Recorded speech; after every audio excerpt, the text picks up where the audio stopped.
ఆస్తి కోసం ఏమైనా చేస్తుంది, ఎంతకైనా తెగిస్తుంది.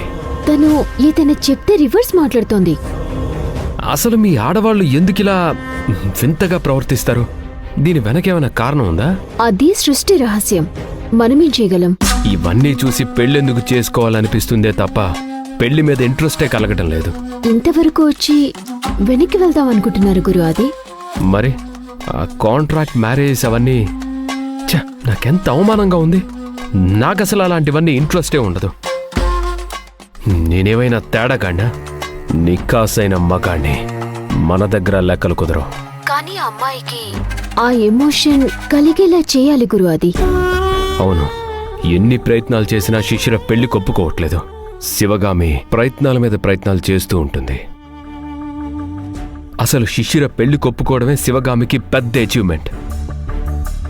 శిశిర చీ అన్నా శివగామి వెంట పడుతూనే ఉంటుంది. అందుకే మనం శివగామి మనసుని కాదు, శిశిర మనసుని చేంజ్ చేయాలి.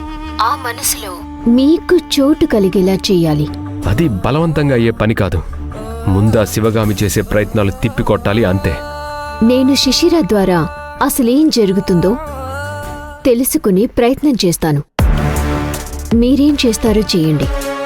సరే,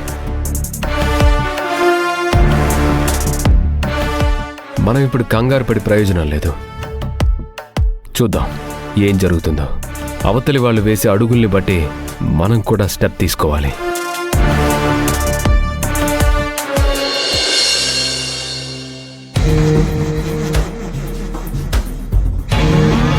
హే గుణ. నమస్తే సార్. రా కూర్చో.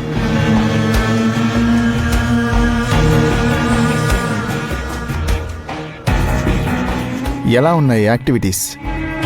బాగానే ఉన్నాయి సార్. క్రిమినల్ యాక్టివిటీస్ కాదు, ప్రేమ యాక్టివిటీస్. ప్రేమేముంది సార్?